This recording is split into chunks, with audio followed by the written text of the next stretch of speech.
Welcome to Lynn Cullen Live. Talk radio without the static. Email your questions and comments to lynncullenshow@gmail.com. And now your host, Lynn Cullen. Hi. I don't know. There's something about the way she says Lynn Cullen that I feel I should apologize. I don't know. Lynn Cullen. Well, here she is. How you doing? It's a Monday. We're all allowed to sound a little like this. It's a gray Monday. Well, it's Pittsburgh. What else would we expect? God. Oh, God. I mean, as weekends go, usually on Mondays, I'm overwhelmed by where to start. But as weekends in Trump's America go, this one was relatively calm, I guess. I don't know. I mean, oh God. So I don't even want to. I do want to talk about a number of things of some seriousness, to say the least. But I want to start with something lighter, and that is the Superman movie. I I saw it, which is very unlike me. It's not something I would have necessarily gone to, but somebody asked if I'd go with them, and I thought, oh well, what the hell. So I saw this movie. The night before I saw it, I don't know where it was I saw, but the Christopher Reeve first Superman movie was on my television. And I thought, well, maybe I'll watch this just to get myself in the mood for seeing Superman, the new one, tomorrow. And I watched that and realized as I watched it that I had never seen it. That's how much I don't go to movies like that, I guess. I hadn't ever seen it. Um, so I really got a double dose of The Man of Steel this this weekend, and I'm so weary of everything in our world now being seen through a political lens. It's so tiresome, right? I think. And so, I of course went to this movie aware that it was being decried by the maggots as woke. But of course, I mean, any movie with Superman would be considered woke because what is Superman? He's a guy who gets upset when mean people terrorize and hurt innocent people, right? So, of course, Superman is always going to seem woke. And this Superman in particular is just clearly a very empathetic guy. And as we know, empathy is not a virtue in the maggot world. So, I mean, it is such an absurdity that Fox News has to, go. I, I don't know. I just want to say I'm so tired of it. So tired of it. Superman has always been against fascists from the beginning. No one's history. No, KNOW, no, the history. Superman came into being in Cleveland. I don't know. Were they in Cleveland? Yeah, I think they were. Jerry Siegel and Joe Schuster, two first generation American Jews in Cleveland, are the ones who dreamt up this superhero and made the comic of him.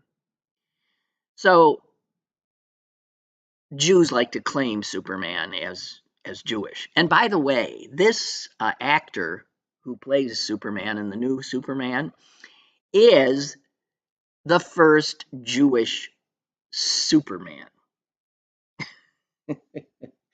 he actually is a Jew this time, a Jewish actor playing a Jewish created character, and I think he's delightful. This guy, this Superman, uh, softer maybe than any Man of Steel I've ever seen. But I bring up the Jewish aspect because the Nazis did. The Nazis, if you look at, again, history, spoke out against Superman. They did. In 1940, the Nazis in Germany published a full-page tirade against Superman, who at that point was, a very new thing. And they considered him, and they wanted everyone to know that he was a Jewish conspiracy, part of the Jewish conspiracy to poison the minds of our youth. So from day one, pretty much, Superman has been viewed by fascists as dangerous. And Superman has viewed fascists as dangerous. So, in that respect, I suppose Fox News and the magats were simply, doing what they just got to do, even if they didn't know that history. And my bet is they didn't, because they don't believe in knowing one's history.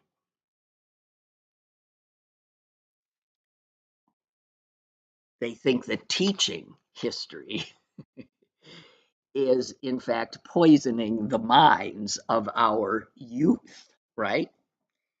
History must be a certain kind of history, a certain story, and doesn't have to be the real one. It has to be the mythology of the moment.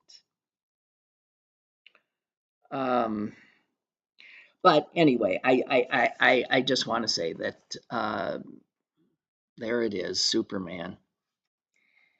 The Nazis did consider him a Jewish part of the Jewish conspiracy.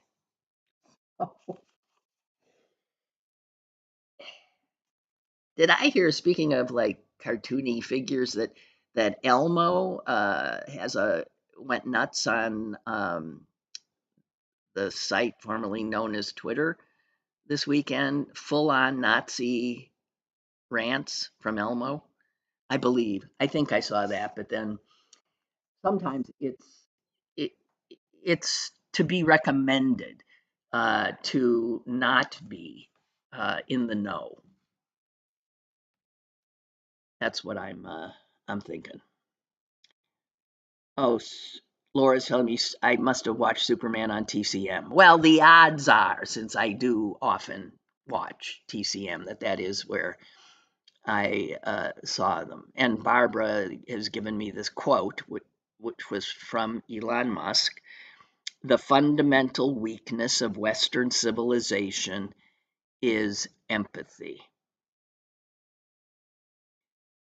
And Ryan says, "I just saw the Superman movie, and Lex Luthor just reeks of Elon Musk." Yeah.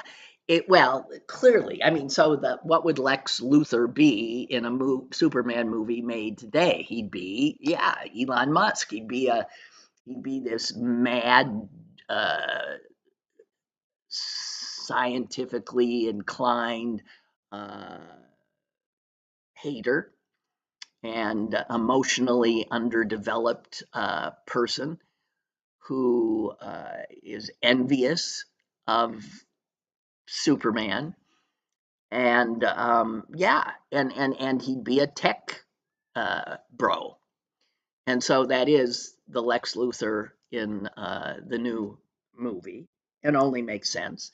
And then there's like a fascist dictator type who he's palling around with as well.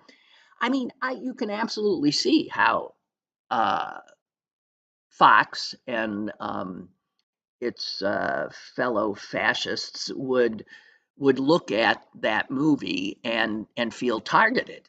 I mean, yeah, and if they think about it, if they think, um, they will see that uh, again, historically, Superman uh, in any form since the beginning has gone after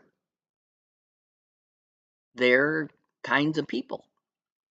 That's just the way it is. Mm. So anyway, just wanted to say, I thought it's it's just not my genre, but I thought it started a little slow, but it was cute. I found myself laughing. I There's a dog in it and anytime there's a dog in something, I'm into it.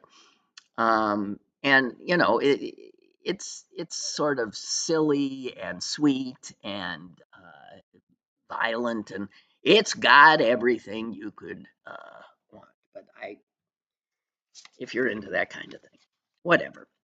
Mostly, I think it's a comedy, but I don't know. So, um, all right, that's it. That was my easy start. I saw a quote, and that just to me summed up my initial reaction to the horror of the flooding in Texas. Summed it up just perfectly. Um, the first thoughts I had when I first heard about this horror, and that it was initially focused on that camp that so many young girls had been swept away in their cabin from. Um, my thought, and I think I shared it the first time I spoke about it, was how how would you, if you know, again, history, you know that river that you're building that camp on floods. You know it floods, often really badly. And yet you build the cabins on, and we now know it was a FEMA declared flood plain.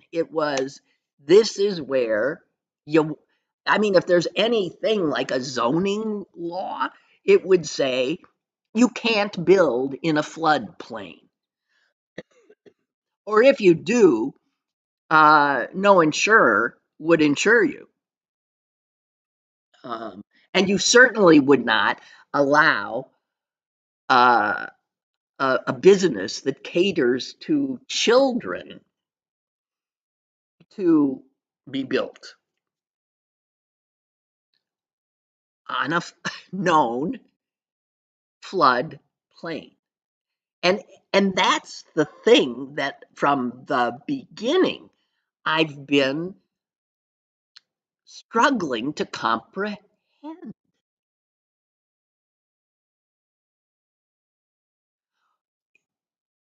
I mean,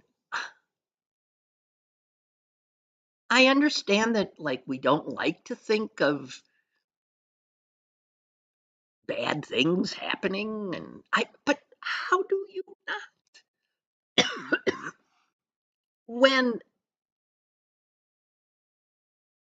I'm sorry, I can't. I can't. So the quote I saw was somebody who works in emergency response, and this guy too couldn't get his head around the utter thoughtlessness and irresponsibility of so many people in this regard. And he said, he just crystallized it because he said it's like deciding to pitch your tent in the middle of a highway.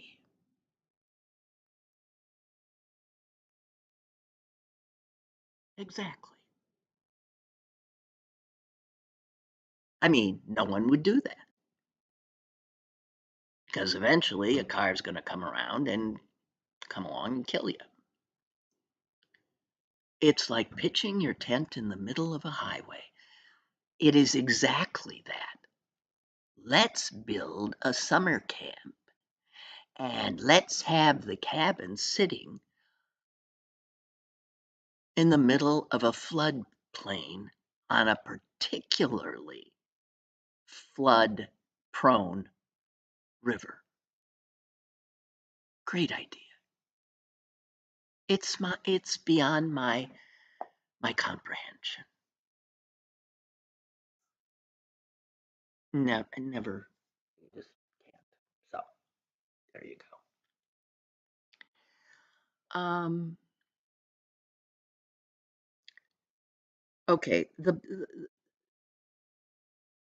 And no, before I go, before I leave that subject, I just want to ask: is any one of you? Because I figure you guys are, could be considered, news junkies. Because otherwise, why would you be listening to a show like this? So I'm assuming you guys are news junkies. So this would be the right crowd to ask the following question: do you know who David Richardson is? My guess, by the way, is that you don't. And forgive me if you do. And if you do, I tip my hat to you because I didn't know.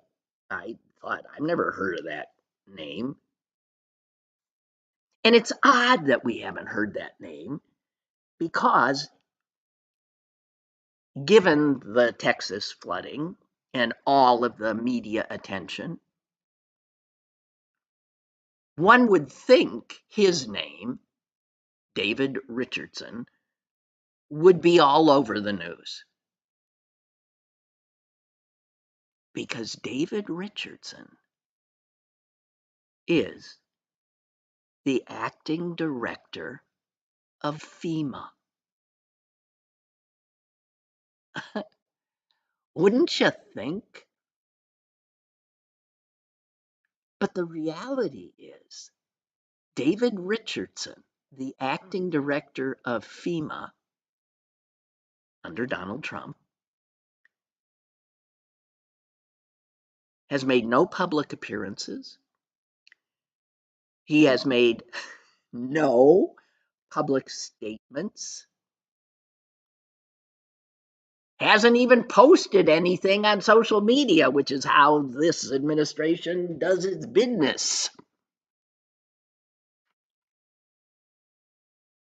The acting director, of course, so many of the people heading all these agencies now are acting directors because, as you know, that's the way Trump likes it, because he puts people in these positions that, well, often aren't going to pass the muster of having to go before Congress and have Congress sign off on them.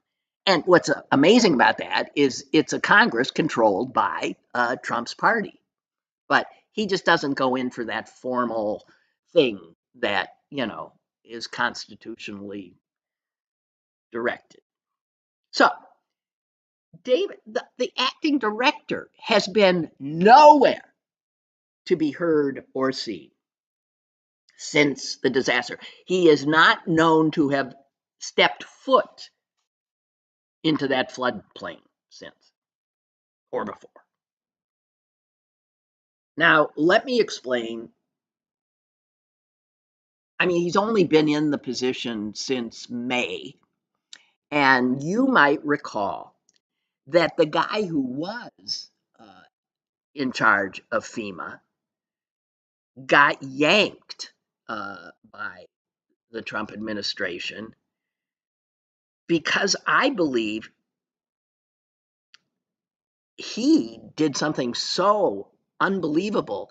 He'd been appointed by Trump. His name, by the way, is Cameron Hamilton. You never heard of him either. But he had a moment because he actually did show up in front of Congress and was asked by some Democrat, do you think FEMA should be done away with, as the president seems to suggest? And this guy, who'd been appointed by this president to oversee FEMA, said no. I don't think so. I think it has a job. And they yanked him. He's gone, because he was told, you're being put in, like Linda McMahon at the Department of Education. We're putting you in this position, but you are there to dismantle it.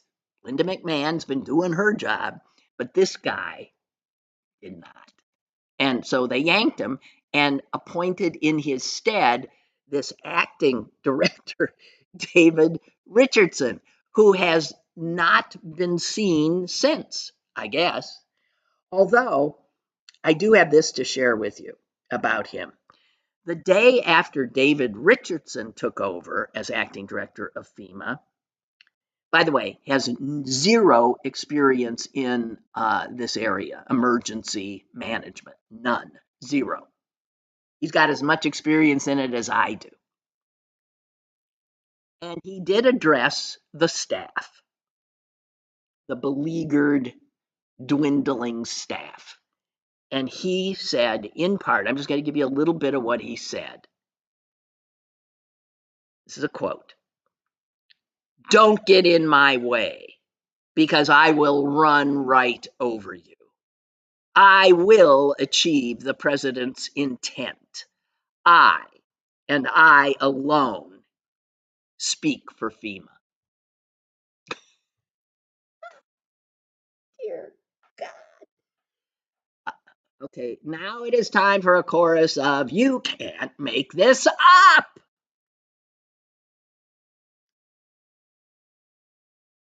You cannot make this up. Only he speaks for FEMA? I don't know about that. Anybody found any quotes from him? No. Just saying. Okay. Um,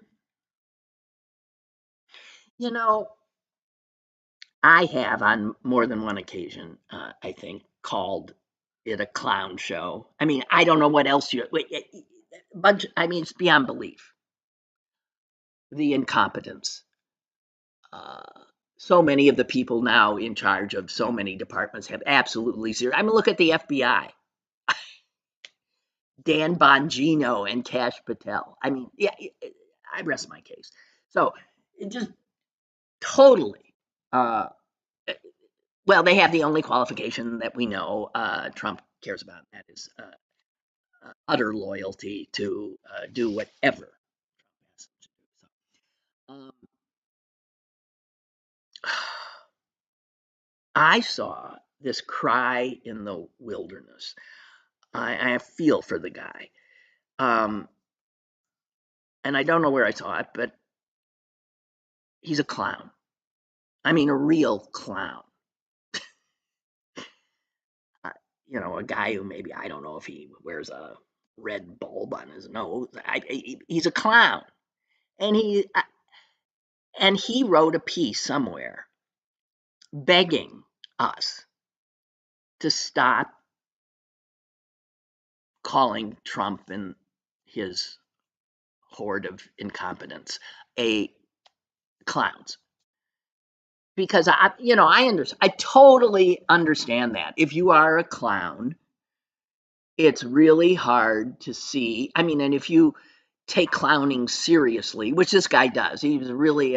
It turns out he's a part of a group called Clowns Without Borders. I mean, they go all over the world and refugee camps and try to make kids laugh, and they. So I mean, they see clowning as a mission to bring joy and happiness to people. I know. A lot of people don't like clowns, or even a lot of the kids are scared of them. But I'm not talking about that. I'm talking about the people who do like clowns. And this poor guy is a professional clown. And to have what you are become an insult, essentially, is difficult. It's like people. I feel for like people, women named Karen, right? It's the same kind of thing. All of a sudden, the name you were given, your name, who you are, is an insult. So that's this poor guy was saying, please, please stop, please. Um, and again, he said, how about buffoon? Yeah, buffoon works, but people are not going to stop using clown. I just know it, the poor guy. And it's exactly how I remember feeling, um, because I had, thought of myself at one point as an actor. I went to acting school. And then I ended up in journalism and found that the lingo that law enforcement used was to call criminals actors, right? I mean, how many police reports have you seen where the actor exited the vehicle and they couldn't say the crook left the car? No, the actor, they always exited, and it's always a vehicle, which drives me insane. But it was always actor. And then, like, a crook is a bad actor. Well, excuse me. I speak and I take umbrage for actors, serious actors everywhere. How the hell we don't call them accountants? The accountant exited the vehicle. I mean, put another profession in there.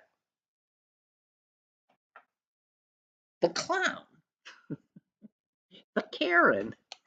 Oh God. Okay, so just wanted to say I got to take a swig of something here. Hang on. Mm, okay. Hey, I also saw something funny.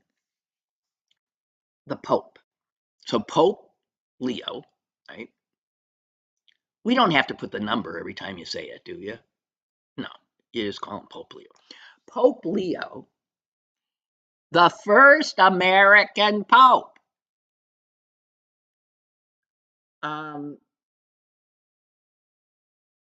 Somebody had this idea, and I think they're right. Um, he has to fill out a tax return next for 25. It'll be the first. I mean, I'm sure he always has had a tax return. And somebody was saying, I feel for the guy because he actually has. He's an American citizen. He has dual citizenship, and he's also a citizen of Chile.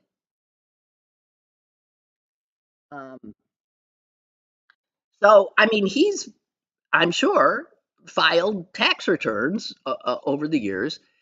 Um, Even if you're an expat, you have to do it. And so, no pope has ever had. How do you even? So, somebody had a lot of fun thinking of how you would do that. And whatever. Just wanted to point out something because it made me chuckle. Just the thought of it. Occupation. Pope. It's the first pope. He's the first pope who has a social security number. Just saying. And just because you're pope all of a sudden doesn't mean you don't have to file a 1040. I'm just saying. Okay.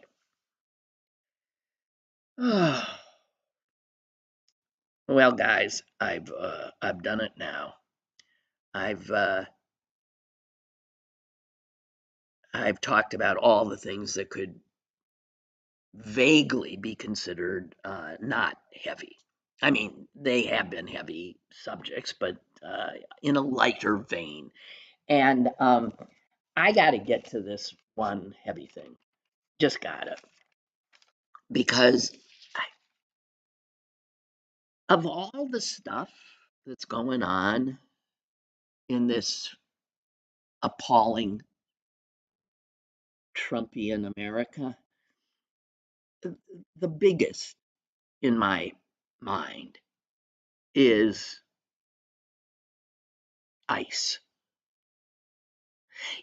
Again, for a cartoon or a cartoonist, or again, ICE, that the bad guys, and I mean bad guys, have that as their moniker. ICE. They're cold and they're hard. If you were to conjure a cartoon villain, ICE, you couldn't do better. Well, file that one under the account, make it up. But here's the thing. That big, beautiful bill. You can't make that up either. Are you aware of what that bill gives this evil, un-American army of masked vigilantes?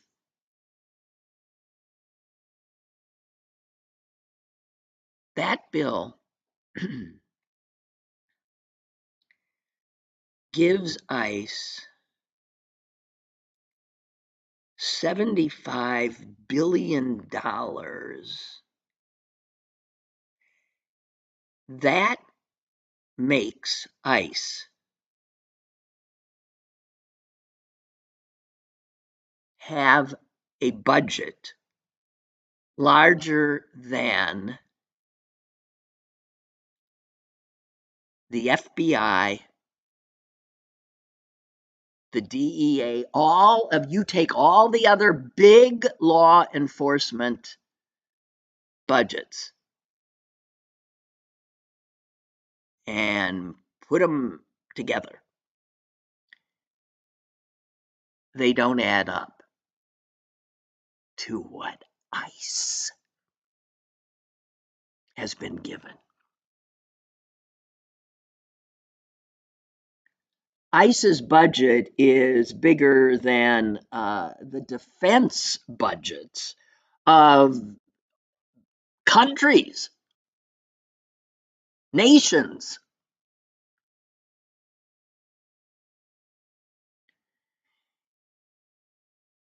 And because the Supreme Court has given this president carte blanche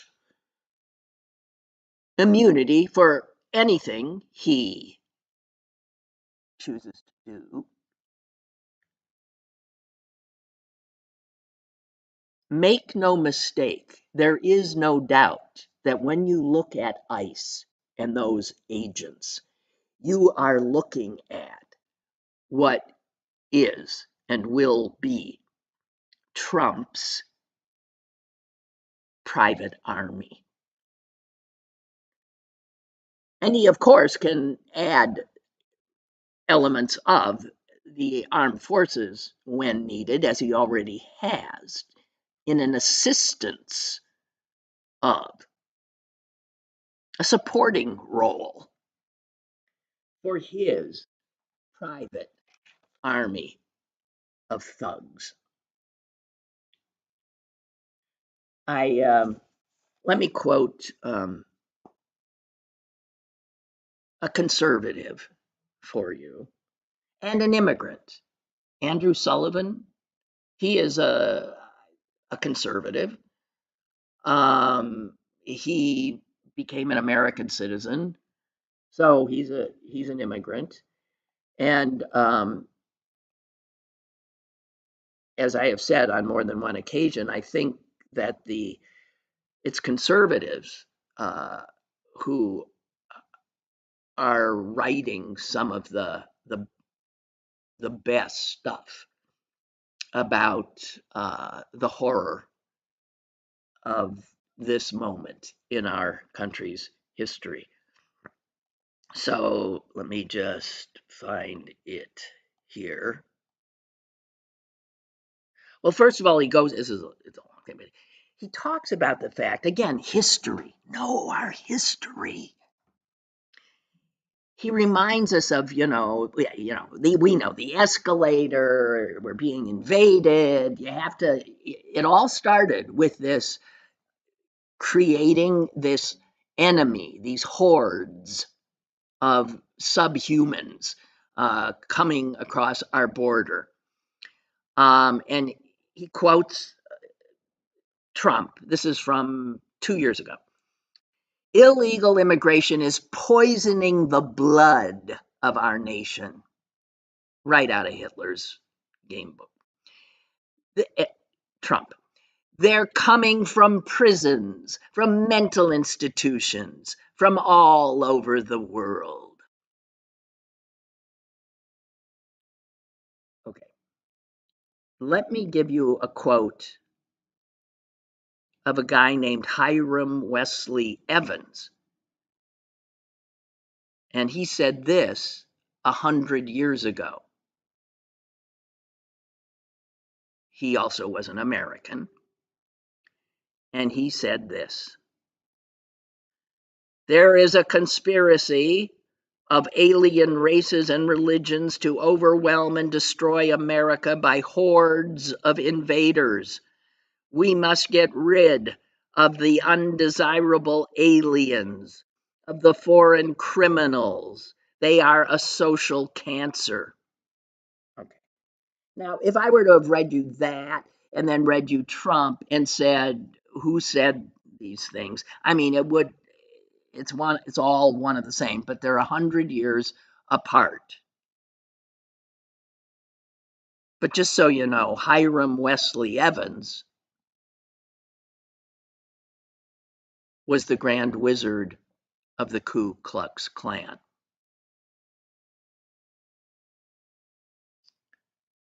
So again, know your history. And if we don't, what's the thing? We will be, unfortunately, condemned to repeat it. Lack of knowledge of what we have done in the past. So here is Trump sounding exactly like the Grand Wizard of the KKK. Same words. So it's not new to America. But the Grand Wizard of the KKK is one thing. The President of the United States is quite another. So in 100 years, that hateful kind of verbiage has gone from the mouth of the Grand Wizard to the mouth of the man America elected as its president.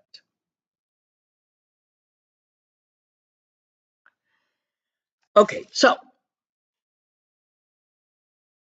Andrew Sullivan.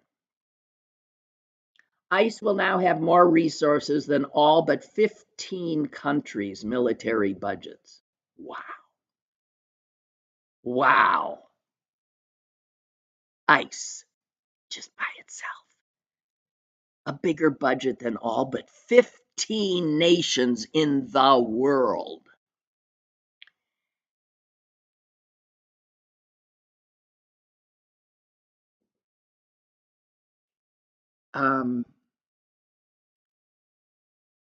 He said, here's what will happen.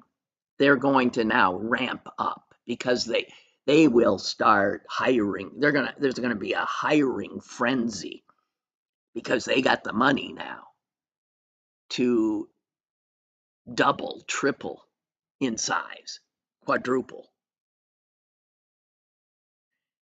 And when there's a hiring frenzy like this, here's what happens.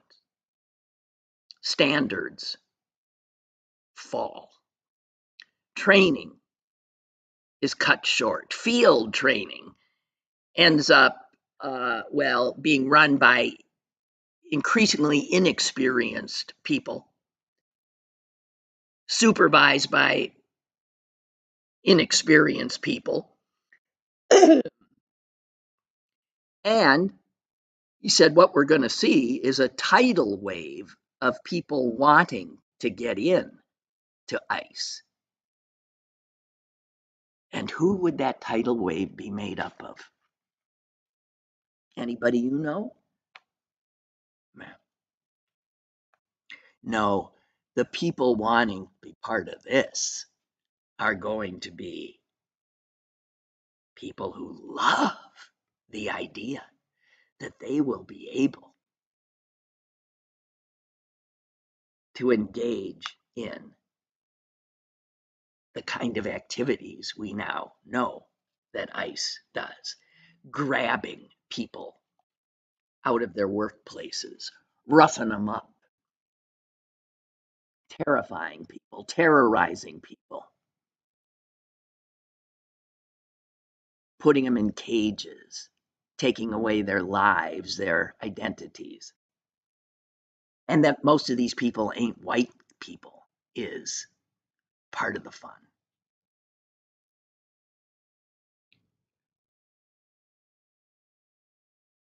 So Andrew Sullivan said, I mean, this is so un-American. Thousands of men and women with the power to seize anyone off the street.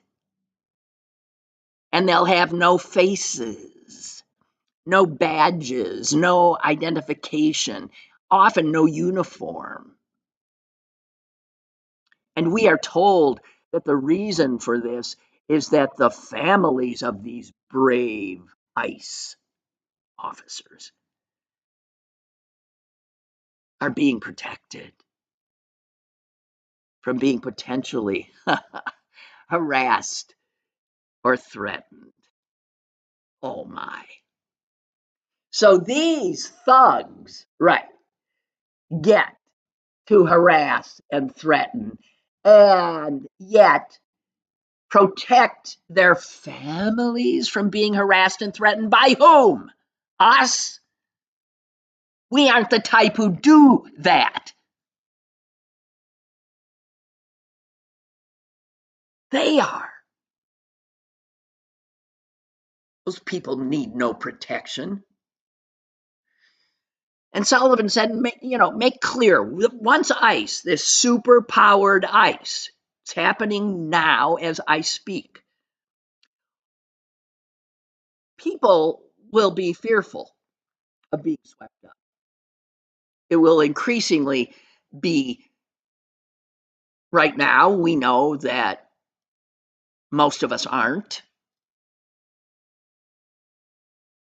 but that's going to change. And we Americans will become used to this policing because it will be a common occurrence in every town, rural area, cities. It doesn't matter. And sometimes, again, aided and abetted by local authorities. People will start policing themselves, policing what they say because they're afraid. People will begin carrying their passports.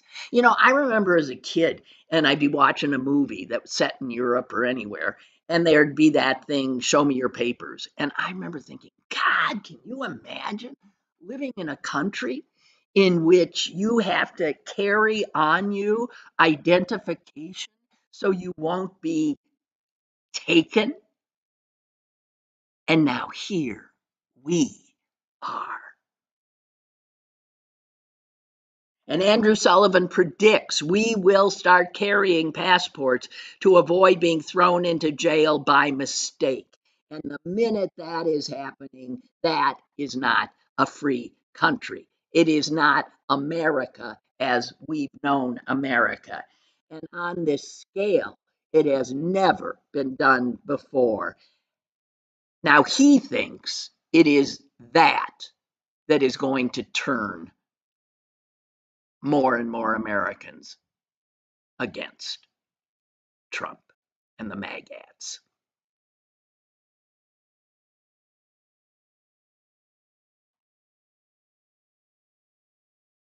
And Sullivan. So we have a president unique in our history in his contempt for the rule of law, who abuses his powers, empowers lawlessness from his subordinates, deploys rhetoric designed to encourage thuggery among his private army, rank and file. He and his minions also have designed a system that will not speed up legal processing, but slow it down. They won't target the employers of these illegals, but we will fill our streets now with a stormtrooper army, and we will build more and more detention camps, as we are, and they show them off, surrounded by gimmicks like, alligators in swamps, and all of it intended to generate sufficient state terror to deter anyone from coming to this country. So, Sullivan says, so America, not as the shining city on a hill, but as a potential gulag for the ages. Yeah, and that's where we are. And again, I don't know the irony. It's impossible to have irony survive when reality has been replaced by irony. I reality, I don't understand how's the Onion still functioning, because the New York Times reads like the Onion. And some guy a guy named Stephen March, wrote this, and it's so true. Think of this, the irony of this. What do these un-American sons of bitches call themselves? MAGA, right? And what does MAGA stand for? Make America great again. And Stephen March says, one of the great ironies of history is that the triumph of MAGA has led to the piece by piece destruction of everything that once made America great.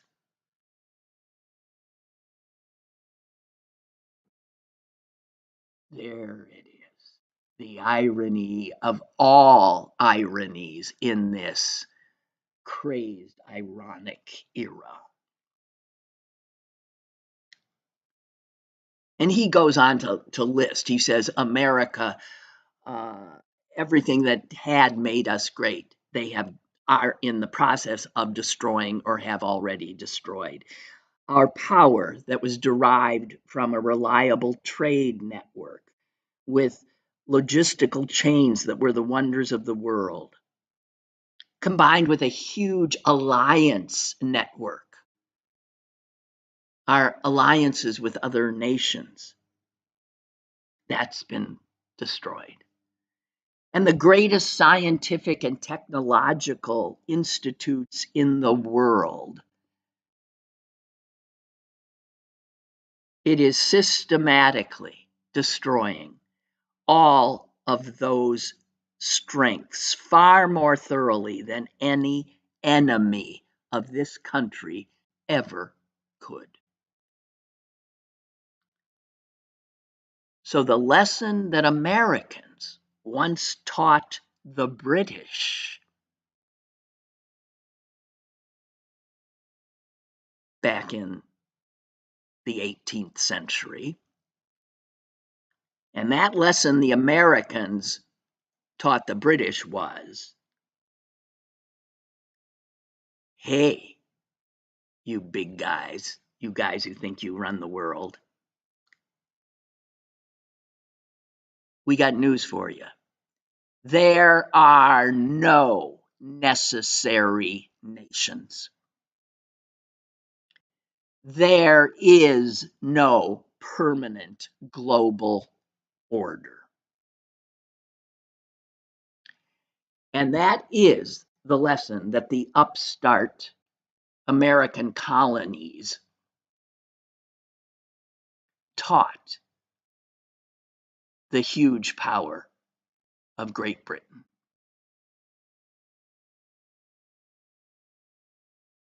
And we think we, America, the power,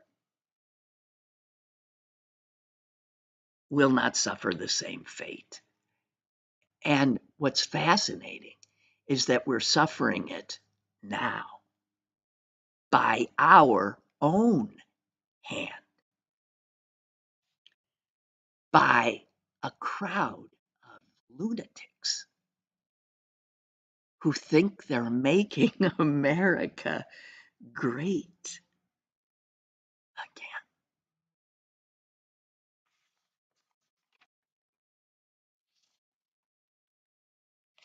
Can't make it up. You can't make it up.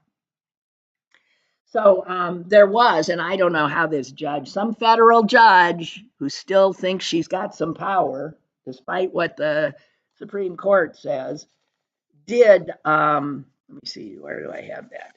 Did get on Trump and ICE specifically this weekend.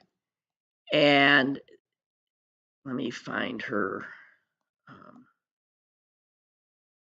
Hello. I shall find it, I swear.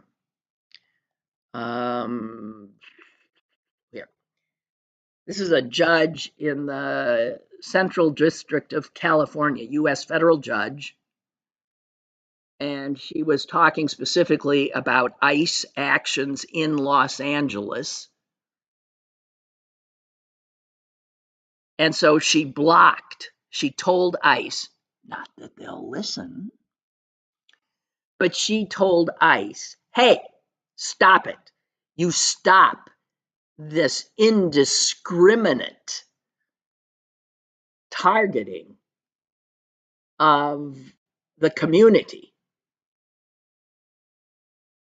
And she ordered ICE to cease racial profiling as part of the raids they are conducting. And she also instructed the Trump administration to ensure that anyone they detain have legal visitation rights and confidential phone calls that they can make to legal counsel. Now, we know they're not doing that at all. They are racially profiling. They are denying people their rights. Her saying this in an order, we know, because we're living in an America that is no longer America, will not be followed, because we have now a lawless, authoritarian administration. But she wrote, and I'm going to quote from her ruling, roving patrols without reasonable suspicion violate the Fourth Amendment, and denying access to legal counsel violates the Fifth Amendment. And she went on to say what the federal government would have this court believe in the face of a mountain of evidence presented in this case is that none of this is actually happening. So this judge told the administration to their face, don't gaslight me. Don't tell me you aren't doing what we have seen with our own eyes, what we know. But the scary thing is,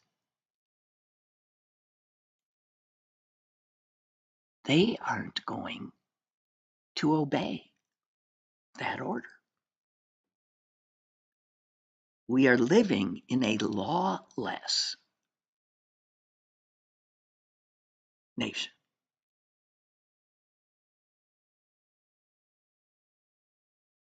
It's frightening, huh? Yep.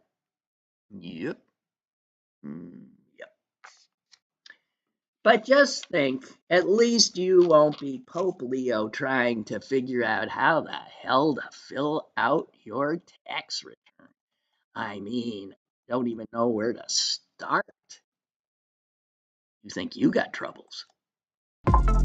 Lynn Cullen Live, Monday through Thursday from 10 a.m. to 11 a.m. and archived at pghcitypaper.com.